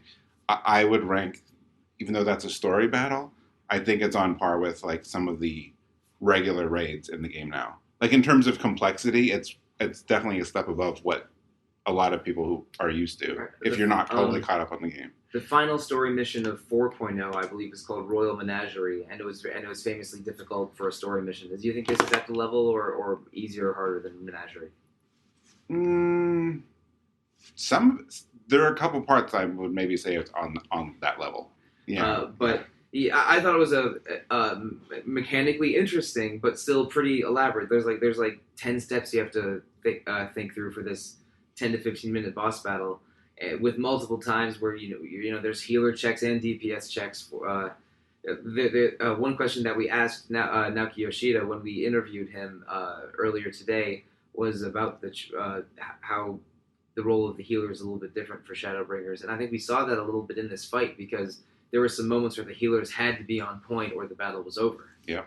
Almost every time we lost. And as a non-healer for Final Fantasy XIV, I see that kind of stressful situation to make me even less interested in playing healers. I mostly play either tank or melee, and I was again a very mediocre monk when I was trying to pass this trial. But yeah, Titania, really cool boss fight. Most people did not win at E3 here. But we did talk to Yoshida earlier, and he had a lot of interesting things to say to our questions. Our interview piece should be up either, if it isn't already up, it should be up very soon on RPGFan. So if you want to hear what we had to ask Yoshida-san or Yoshi P, please check the feature section of the RPGFan.com main page. But I mean, the other most exciting MMO news we heard at the conference was the announcement of Phantasy Star Online 2, right? Yeah. Unless you're very invested in something like Elder Scrolls or Black Desert and excited to hear the news about those, I mean, it's FF14 and then PSO2. Yeah. I mean, at the show, 14, we had the battle challenge, but we also got a new trailer that shows more of the story, and it's Yeah, there was a bit of drop at the end of that trailer as Yeah. well. it's I mean, in terms of what they're doing with the story, it's pretty ambitious. It's definitely way more than they've done before. It involves primals, which are a big part of the Final Fantasy XIV story. And if you don't know what this means, I get it, but it's it had the Final Fantasy XIV internet spaces abuzz, let's say. Yeah. Well, one thing I'll mention from the interview is, one thing a lot of us who played said that when the first expansion came out, when Heavensward came out, it was a big shift in the game because with the Rome Reborn, they were still working based on the story of the original Veiled game, so they retooled it and reworked it, and then Heavensward, the new team got to do their own thing, which I pretty much thought that was what happened. It's like, hey, we have this. Okay, now we can break from that and go to our stuff. But, Yoshida told us today that, this is really where they're completely, on their own. We were out of everything that was been done before, and now they really got to sit down and do exactly what they want to do with this story. It really is that's really exciting. And it really is a brand new world because Final Fantasy XIV Shadowbringers story takes place in a zone called the First, which is a sort of parallel dimension to the rest of the FF14 world without getting into too much story complications. Yeah. And so it's a very exotic, wild interpretation of this world that is really exciting. So if you're a 14 player, you're probably already excited about this, and if you're 14 curious, just understand that the story gets better and better. Yes. And fans are very excited for this. So, okay, that's enough talk about Final Fantasy XIV. You can tune back in, listener. Our next category is Best Booth. When you're walking the E3 show floor, all the companies that are there are trying to put their best face forward and just impress the show goers as much as they can. Some of these booths are incredibly elaborate and like even ostentatious. Good word. Yeah. One that's popular every year is Nintendo's. It's always the most crowded booth. It has often the longest lines or among the longest lines, but they really do bring it with just how colorful and creative it is. Now, Corey, I know you did this. There was a big Luigi's Mansion 3 setup that was like almost a miniature haunted house or haunted hotel, I guess. Yeah, exactly. It was a haunted hotel setup. It was beautiful. Like from the minute you walked in, there were neon black light paint bats hanging from the ceilings, and as you got in, lightning was flashing on these digital window screens all the way up. They had bellhops in very stylish pink suits. They were sharp, and they were definitely in full force there. Up in front, you also had the check-in desk, which was great. And as I was leaving the haunted hotel area for the Luigi's Mansion demo, there was a nice little mirror which had some ghost reflections appearing in it, so you could take a selfie with a couple of characters from the game. So cute. Yeah, it was excellent. Nintendo really brings a bit of magic when it comes to their booths. Yeah, they And absolutely embrace their identity and their characters, don't they? the Pokemon thing looked like an actual stadium. Mhm. Yeah, exactly. And Steph mentioned before how there was these little dioramas of scenes from Link's Awakening So cute. around where the Link's Awakening demos were. Yeah. Yeah, that was It's great. super charming. But again, if the fact that you have to wait in line for 3 hours a piece or 2 hours a piece just I to was see in it, line for 3.5 hours for Link's Yeah. Awakening too. So Yeah. your mileage really varies. Yes, it looks beautiful, but I mean, you're spending a good chunk of your valuable time. Yeah, I mean, they took up a big space as well. They always do anyway. Like it was Smash Ultimate last year, but this year in Yeah. particular, it felt like because of Sony not being there, Nintendo were the big company in that Yeah. room, and it was just like there were crowds for Nintendo everywhere in one of the halls. So I mean, I loved it. I got a peek inside the Pokemon booth, and I loved seeing the walls basically had like the old wrestling games from the 90s and 2000s have like paper crowds where they're 2D. It was exactly the same there. It was really, really cute. massive jumbotrons on the wall showing Dynamax battles. It was Absolutely. very exciting. Oh, special shout out to Sega Atlas or whatever. But like for Mario and Sonic the Olympics, they actually had like a fake track, and you actually had a rock climbing wall. Yeah. Mhm. That was really Yeah, impressive. there And was that. the giant Genesis controller too. Oh, Yeah. yeah. There was you could line up to play a Genesis Classic, and that was a lot of fun. Corey and I had a round or two of Streets of Rage 2. And there's also a version of the Genesis Classic where that was just a giant controller that was about 3.5 feet across or so. Yeah, I would say that about that big. Yeah, but Yeah. worked perfectly like a Genesis controller, and you could play any of the Mega Drive Classic games on it. It was fun watching people try to tandem it or You're doing so good in Sonic until the water part. Yeah, I almost beat Chemical Zone Act 1, but then the water got a little too high when the jumps got a little more complicated. Yeah. So that's where I die. Yeah.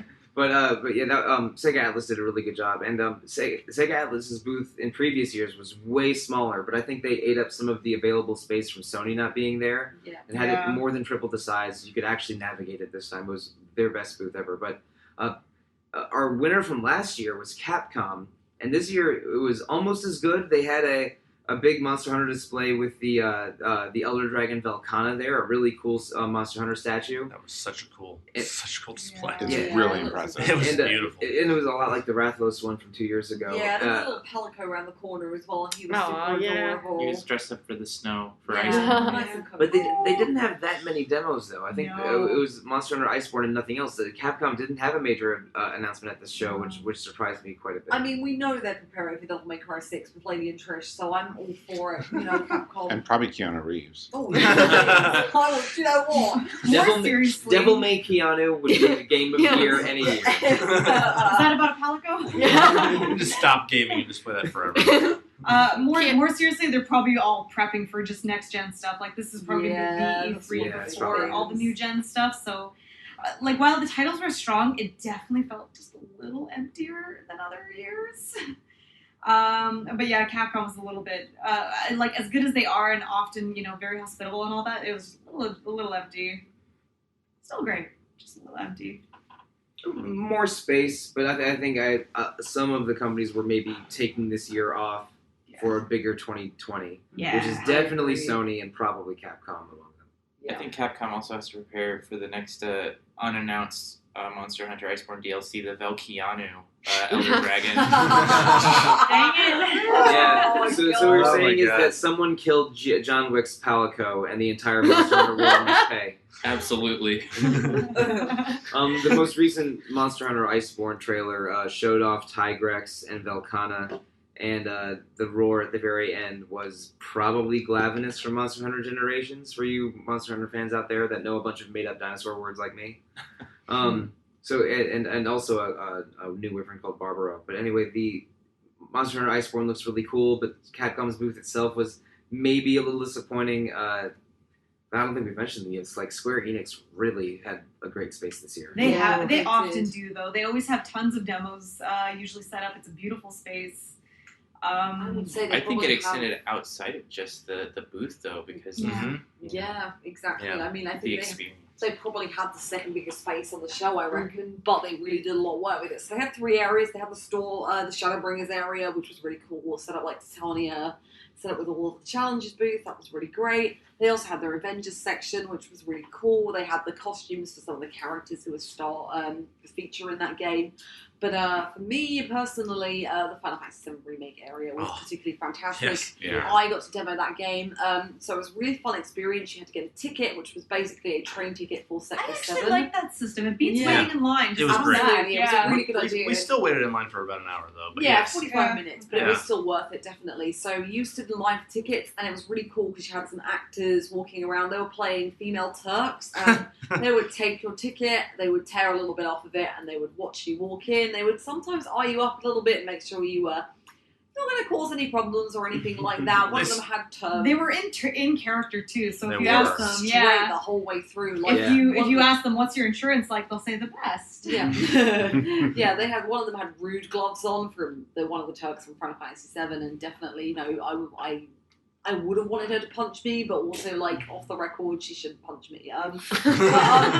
Yeah, no, it was just a really fantastic experience. You go through. On the inside, we're not allowed to take pictures as such of any of the demos or anything, but you've got the central Maka reactor, which just looked really great. And I don't know, like, it just was really great to see Square Enix embracing their they're embracing the space and really embracing, people want Final Fantasy VII Remake, and they absolutely delivered out of the park this year. And I think with their 3 different areas, along with their small Dragon Quest builders bit and everything, they had so much on offer. It's almost hard to ignore. They were right at the front of one of the halls and right next to 2K Games and other big studios, and they just blew it out of the park for me personally. Yeah, they didn't have playable stations for any of the Trials of Mana stuff or Dragon Quest XI-S, but it's almost because they just had so many other demos and so many other big spaces that they just couldn't fit it all. Yeah, no, I totally agree with that. I think Square Enix is the winner of this category, personally. Yeah, I mean, I personally, I was stared at by a Turk for about 2 minutes while I was waiting in line. She took my ticket, she tore it off, and then she just stared at me for 2 minutes. She was probably asking for your number, Zach. Maybe. It was awesome. Your name is Zach. No. Yeah! Black spiky hair. But the thing that I thought was really cool was when we walked into the demo station, Jesse actually introduced us to sort of the gameplay mechanics of how the demo was about to work. It was a really creative way. Yeah, she hacked into basically, if you're on a train, Shinra advertisement, and she hacked into it, so it was really cool. Ooh. Yeah, I mean, it was creative, and then honestly, for Best Booth, I don't know what else I can say except I played Final Fantasy VII Remake. I think that makes it a winner immediately. I don't care what else happened anywhere else. I mean, I think the second best one was Nintendo, and I think this is Square Enix won Nintendo too. Yeah. I mean, a lot of us were waiting in line for long periods of time at the Nintendo booth, but it really had a lot of creativity and imagination in their displays, and a lot of demos available. The only problem were the lines for them. And I mean, that Luigi's Mansion 3 space was pretty remarkable. To get a third runner-up, though, I actually really like the XT booth. It's very quick, concise. You literally just come in, It play. always is. And the Yeah. people in there are delightful. The people are delightful. Yes. That would turn it. The Yeah, store, for they have a Factory. store there. They sell games at a cheaper price, tax-free, and it's Yeah. also like all collector's editions too. Yeah, I got Yes, Cold it's Steel actually 2 for a phenomenal. good price. And also, Yes. shout out to Nipponichi Software America, which did not have a booth. Instead, they met us at a Chinese restaurant and let us order appetizers. Pearl Abyss took us to a movie theater, which was fantastic. Wow. Nice. Hard. Yeah, for Black Desert. Yeah. Yeah. Feed us. Yeah. We'll talk about you on a podcast. You don't win anything, but thank you anyway. So I think we're basically in agreement. Square Enix had the best booth at E3 with Nintendo as the runner-up per RPGFan's E3 2019 awards. Now we only have one award remaining, and that is Best of Show. What game or games impressed us the most at E3? I'm sorry, it's late, and we've all been working and writing and want sleep very much. But I think that when we talked about this a little bit before the show began, it was really two games that it came down to, and that's the Final Fantasy VII Remake and Cyberpunk 2077. I mean, did we really expect this? 2017. Did we really expect the extent of their coverage for this year's show? Like, Cyberpunk is neither of these games. They've existed for like the last 5 years. They've not had a release date, or they've been delayed. We've had nothing on them for a few years, and then all of a sudden, wham bam, you've got like so much information to take in at once, and it's like you're suddenly super excited for both these games. The FF7 remake in particular, like, again, I say it, Final Fantasy VII is not one of my favourite games. It's pretty amazing. It was revolutionary for the time, but it's not like my absolute favourite. But seeing it and holding it and playing it, it was just my jaw was on the floor. Like, I literally cannot believe that this is a real game and that I'm going to play it in 8 months' time. I'm absolutely blown away by it personally. I think both of these titles almost seem like they should have been pushed to next gen. Like they both totally seem Absolutely. so ambitious. Yeah. I've convinced myself PS5 for both of these. Yeah, absolutely.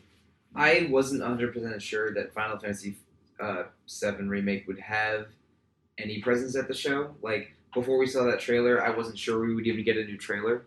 And for them to have a breathtaking trailer and maybe the best E3 demo I've ever played in my 4 years of going to E3. Yeah. I would agree with that. Yeah, it was awesome. And I almost won't feel like apologizing to Zach. I think the reason that FF7 has a bit more momentum than Cyberpunk here is because only one person got to experience that showcase. Yeah, I mean, the reality is Cyberpunk, honestly, I think Cyberpunk, and I can't believe I'm about to say this because I love Final Fantasy VII. I think Cyberpunk is probably going to be a better game.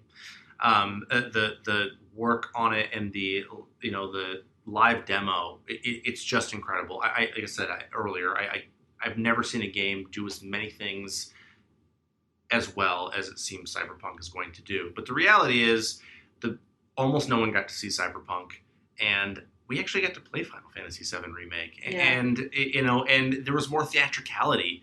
So it's not just about, I think, the best game. I don't really know for sure which one the best game is going to be, but I can tell you which one presented better here, and that is decidedly Final Fantasy VII Remake. And Final Fantasy VII Remake's played really well. The demo, the live demo footage that we saw was incredible. So if I had to pick one, I would pick Final Fantasy VII Remake, even though I was stunned by Cyberpunk and think it might be a better game. But the reality is I know more about Final Fantasy VII Remake at this point, and they definitely put on a better showing here. Yeah, the award's best of show, and I think we're pretty unanimous that these are worthy two games that impressed us the most this show. But one of them had a public demo that 4 of us got to play.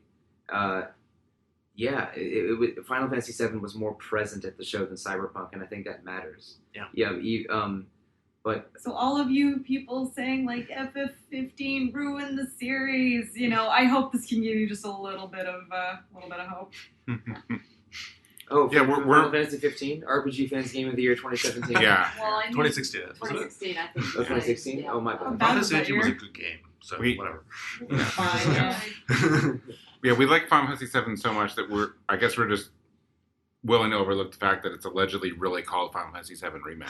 I still think they might change that. I Yeah. hope they do. Yeah, I hope they So- ditch that. I appreciate the straightforwardness of it. I mean, yeah. They should subtitle it Final I Fantasy like the 7 R. Meteor Strike Yeah. Twice. Reunion. Final Fantasy 7 Reunion. No. Yeah, Reunion. I like that. Oh yeah. Reunion, that's actually pretty good. Yeah, Reunion. No, advent children got so obnoxious about that. Well, For yeah. mother. Mother! Never again. Final Fantasy 7 Mother's Day. Go check out Mother's Day feature. Oh, that's right. We have a nice Mother's Day feature from May and a Father's Day feature that posted a few days ago. Please check both of and those a out. Daddy's Day. No, I'm just kidding. That's later. Every day is Daddy's That Day is a on different RPG feature with Fan. some overlap. Every entry is Kazuma Key. Yeah. Okay, I think certain Yakuza characters might feature heavily in the Father's Day feature. But that is neither here nor there. Where we are right now is the end of the RPG Fan E3 2019 awards. This has been Random Encounter. Please visit RPG Fan for many fine content, including reviews, previews from this very E3 show, other podcasts. We have an Instagram page, a Twitter page, Twitch stuff going on every single day. Oh man, I don't know about you guys, but I'm about ready to prepare for my flight home and then Oh, yeah. write some more. Yeah. And play the Trials of Mana. Yes, I Immediately. downloading Trials of Cadence of Mana. Hyrule. That's right. Shoot. Yeah, Trials I- of Mana, Cadence of Hyrule, a lot of stuff you can do from this show available right now. We're I all would really say- happy right now, I think. Yeah. Everybody, if you're interested in RPGs, book September off. That's all I can say. Yeah, September quit looks your so job. dense, and like next spring, there's going to be September and March. September and March Mhm. are going to be crazy over the next 9 months. I don't understand. Shadowbringers and Dragon Quest come out in July. Oh, it's just you then taking time off work in July. I guess so. Oh. And a different Dragon Quest comes out in September, just like all this other stuff. Yes. And you might And as well 12 is in go. development. Zelda's in September too. Oh So- God. Wake me up when September ends. Thank you. All right, listeners, thank you. Good night, and thank you. Bye.